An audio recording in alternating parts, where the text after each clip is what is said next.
இந்த பகுதியை உங்களுக்கு வழங்குவோர் Poornis boutique, Chennai.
Patient assess பண்ணி பேஷண்ட் ஈஸியில் சேஞ்சு பிபியில் சேஞ்சு பல்ஸ் ரேட்டு எல்லாமே உடனே செக் பண்ணி உடனே நம்ம கேஷுவாலிட்டி பண்ணுறது வித்தின் செகண்ட்ஸ் நம்ம பண்ண முடியும்.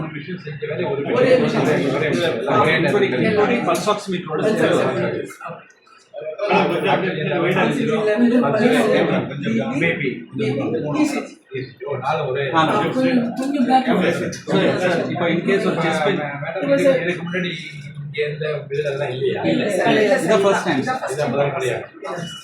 சார், இன்கேஸ் ஒரு செஸ்ட் பெயினோட ஒருத்தர் வராது, இன்கேஸ் ஒரு கார்டியாக் இஷ்யூனா நம்ம இனிஷியல் ரெஜிஸ்ட்ரேஷன் ஒர்க்கு இங்கேயே முடிச்சிடலாம். முடிச்சுட்டு 108 வந்து அவங்கள ராஜீவ்காந்திக்கு ஷிஃப்ட் பண்ணுற அந்த டைமுக்குள்ளே ஸ்டெபிலைஸ் பண்ணிவிட்டு அங்கே அனுப்பிவிடுவோம். டிஃபிபிரிலேட்டர் எல்லாமே நல்லா பண்ணிருக்கீங்க. Thank you sir.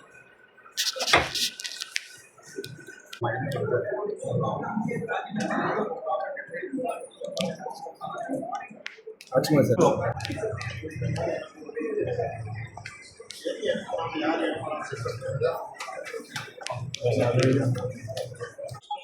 கீழே இருக்கு அப்படியே என்னன்னு வரலாமா? Okay, ready sir. அங்கே பாருங்க, எல்லாரும் அங்கே பாருங்க.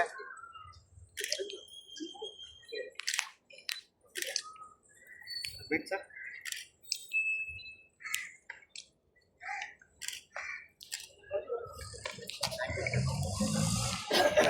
நல்வாழ்த்துக்கள்.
அவர் செய்வார் அதை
கொஞ்சம் முன்னாடி வந்துருங்க.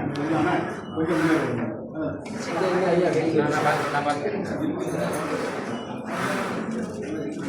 அப்பத்தே வந்தேன்.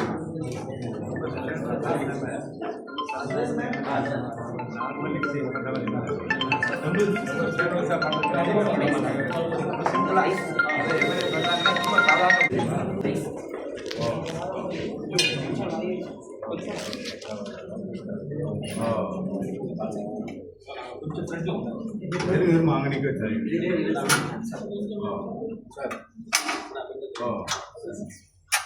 சார். அந்த திருப்பி எத்தனை மணிக்கு எப்போ எத்தனை மணிக்கு நம்ம 6 மணி தந்துடுறீங்க. 6 பத்தாது. சரி நான் சொல்கிறேன். அதுக்கப்புறம் எஸ்பிஎஸ்சி தான் உட்காந்துருக்காங்களா?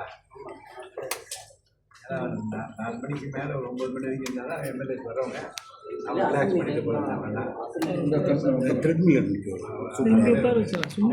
கூட அப்படி ஏன்னா இங்கே தங்குறாங்கல்ல, எம்எல்ஏஸ்லாம் இங்கே தங்குறாங்க. அவங்க தங்கும் போது அது டைமிங் மட்டும் கொஞ்சம் எக்ஸ்டெண்ட் பண்ணால் நான் மேலே பேசுகிறேன் சார் சார் நீங்கள் உட்கார்ந்த மாதிரி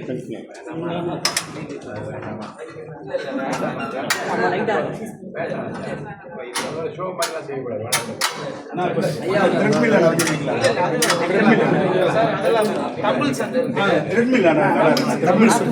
நல்லா ஒயிட் இருக்கு.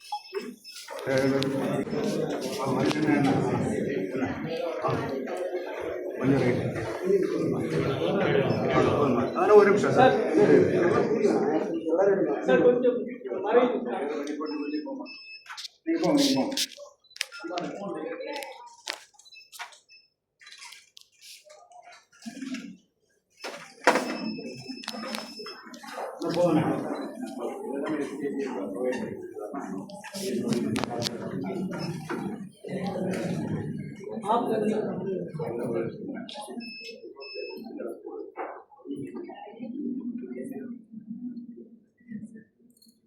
திரும்பி பேசுங்க சார். Silent sir. அப்படியே பின்னாடி போயிடுங்க. திரும்ப இந்த பக்கம் திரும்ப. இங்கே கேமரா பாருங்க. அப்படி சார் பார்த்து பேசுங்க சார்.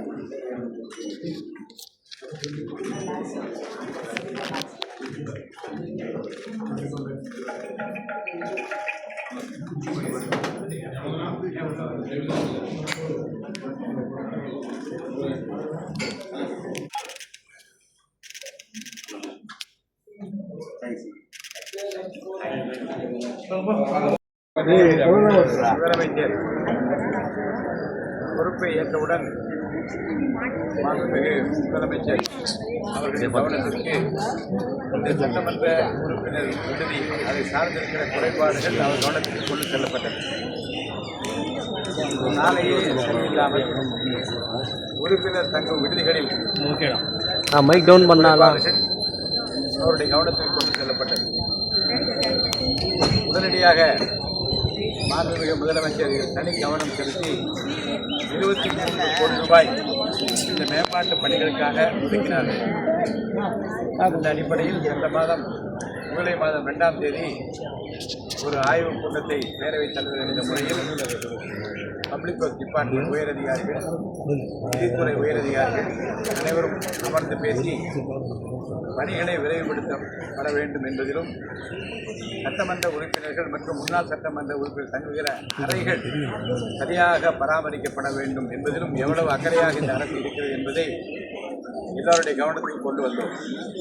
அந்த அடிப்படையில் இப்போது வேலைகள் எல்லாம் விரைவில் துவங்க இருக்கிறது.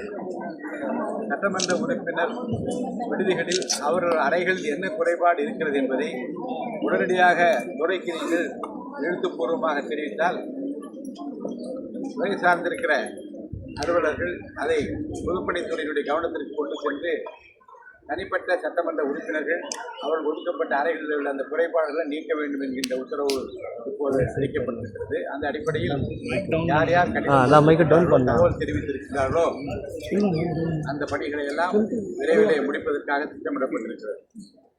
இப்போது இன்று காலை 2 நிகழ்வுகள். ஒன்று, இங்கே ஒரு மருந்தகம் செயல்பாட்டுக்கு வந்திருக்கு. ராஜீவ்காந்தி அரசு மருத்துவமனையின் டீன் மற்றும் உயர் மருத்துவர்கள் இங்கே வந்திருக்கின்றார்கள்.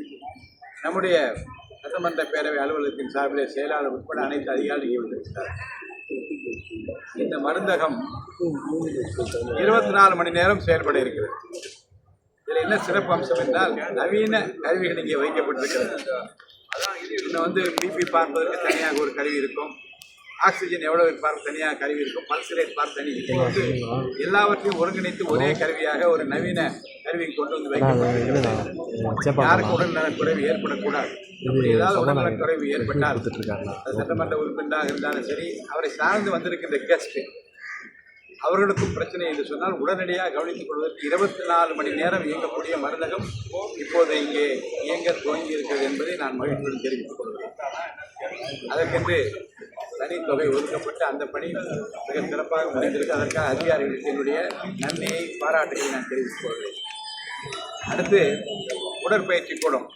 ஒரு திரகாத்திரமான உடல் இருக்க வேண்டும், டென்ஷன் ஃப்ரீ லைஃப் இருக்க வேண்டும் என்றால் சட்டமன்ற உறுப்பினர்கள் பயன்படுத்துவதற்காக உள்ள நீங்கள் எல்லாம் பார்த்திருப்பீர்கள். பெரும் பொருட்செலவில் நவீனமான உடற்பயிற்சி கருவிகள் இங்கே பொருத்தப்பட்டிருக்கிறது. அதுக்கு ஒரு ட்ரெயினர் முறையாக பயிற்சி பெற்றிருக்கிற ஒரு ட்ரைனர் இங்கே வந்து SDAT மூலமாக அவர் இங்கே பணியாற்றி இருக்கின்றார்கள். முழு நேரமும் சட்டமன்ற உறுப்பினர்கள் சட்டமன்றம் நடக்கிற போது மட்டுமல்ல, மீதி நேரத்தில் அவர் வந்து தங்குகிற போதும் திறந்திருக்க வேண்டும் என்பதிலும் நேரத்தை அதிகப்படுத்தி தர வேண்டும் என்பதில் நாங்கள் மிகவும் அக்கறையாக இருக்கின்றோம். ஏற்கனவே ஒரு குறிப்பிட்ட கால நேரத்தை அவர் சொன்னார்கள். ஆனாலும் சட்டமன்ற உறுப்பினர்கள் வந்து எப்போதும் பயனடைத்தக்க வகையில் அந்த நேரத்தை எல்லாம் நீதி தர வேண்டும் என்று நான் கோரிக்கை வைத்து சொல்லியிருக்கிறோம். அவர்கள் சொல்லியிருக்கிறோம். நிச்சயமாக அது நிறைவேற்றப்படும். இந்த 2 நிகழ்வுகளிலும் கலந்து கொண்டிருக்க அத்தனை பேருக்கு என்னுடைய நன்றியை நான் தெரிவித்துக் கொள்கிறேன்.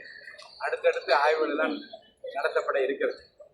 சட்டமன்ற உறுப்பினர்களுக்கு தங்கும் விடுதிகள் சுத்தமான முறையில், சுகாதாரமான முறையில், நல்ல முறையில் அவர்கள் பயன்படுத்திக் கொள்ளத்தக்க, மகிழ்ச்சியுடன் பயன்படுத்திக் கொள்ளத்தக்க வகையில் அது இருக்க வேண்டும் என்பதில் நாங்கள் அக்கறையாக இருக்கிறோம்.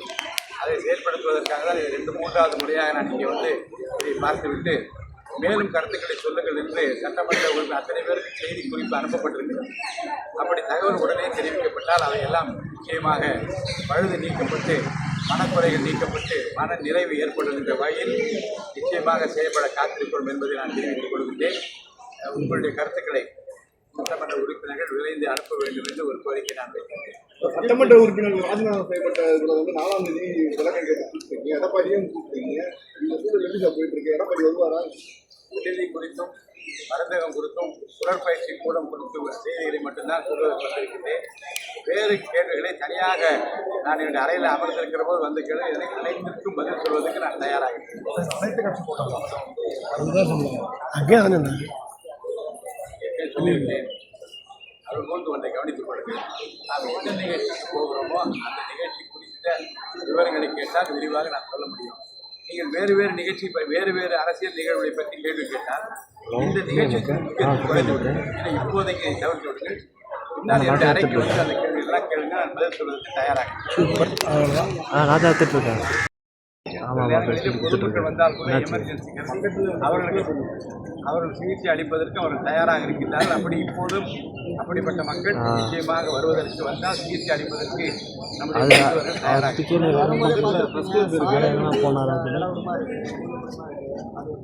வருகிற போதே சாலை ஏடாகூடமாக இருக்கிறது, உள்ளும் குழிமாக என்பதற்காகத்தான் மாண்புமிகு முதலமைச்சர் கருணை உள்ளத்தோடு பெரும் தொகையை ஒதுக்கி உடனடியாக வேலை ஆரம்பிங்கள் என்று சொல்லி டெண்டர் முடிக்கப்பட்டு வேலையெல்லாம் ஆரம்பிக்க இருக்கின்றார்கள்.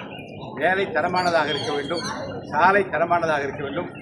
எடுக்கின்ற அந்த பணிகள் எல்லாம் விரைவில் முடிக்கப்பட வேண்டும் என்ற அந்த அறிவுரை நான் கூறியிருக்கிறேன். நிச்சயமாக நீங்கள் விரும்புகிற வண்ணம் அந்த சாலை அது பற்றி கடிதம் கொடுங்கள். நிச்சயமாக உரிய உத்தரவை நான் இந்த பகுதியை உங்களுக்கு வழங்கியோர் Sai Sankara Accucare, law of attraction, Chennai Valasaravakkam. இந்த பகுதியை உங்களுக்கு வழங்கியோர் அசீனா மேக் ஓவர் அண்ட் ஆரிவர், ராமநாதபுரம்.